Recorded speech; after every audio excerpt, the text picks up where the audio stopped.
એટલે ભાઈ એ તો બહુ વાર લગાડી, હું કરતો તો? એલા ભાઈ હું તો સવારે વેલો જીમમાં ગયો તો એટલે. જીમમાં જાસ તો મારે આવવું હે ભાઈ. હાલ તો 2000 રૂપિયા ફી હે મહિનાની. એટલે ભાઈ 2000 રૂપિયા થોડા બગાડાય, 500 રૂપિયા મહિને ફી હોય ને તો આવું. ના ભાઈ એટલી ફી તો ક્યાંય ન હોય, તું ઘરે હુતો રહેજે, તારે નથી આવું.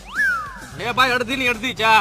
એલા ભાઈ બીજે 10 રૂપિયાની વધારે લઈ લેવાય ને. એટલે ભાઈ પીવી 2 ઘૂંટડા ચા ને માં 10 રૂપિયા બીજા થોડા બગાડાય. લે હાલ ભાઈ આવું દાઢી સેટ કરાવવા જાવું. કેટલા પૈસા લે? દાઢી સેટ કરવાના 200 રૂપિયા, વાળ કાપવાના 200 રૂપિયા, મોઢું ધોવાના 100 રૂપિયા, ટોટલ 500 રૂપિયા થાય. એટલા બધા પૈસા થોડા બગાડવાના હોય, હું 100 રૂપિયામાં બધું કરાઈ આવું છું. લાવતો ભાઈ થોડીક વાર તારી ગાડીની ચાવી મારે અહીંયા મળવા જવું છે. હાલે ભાઈ ગાડીની ચાવીમાં પેટ્રોલ નાખી દેજે. એટલે ભાઈ અહીંયા મળવા જવું એમાં પેટ્રોલ નાખવું, એના કરતા તું રિક્ષામાં વહી જાય, 10 રૂપિયામાં પાછો આવતો રહે. એટલે ભાઈ જિંદગીમાં આટલી બધી કંજુસાઈ ન કરાય, અને આવી કંજુસાઈ કરવી હોય ને તો તારે જિંદગી જ ન જીવાય, ઢાંકણી પાણી લઈને મરી જવાય. ભાઈ પૈસા નથી તો મારે શું કરવું?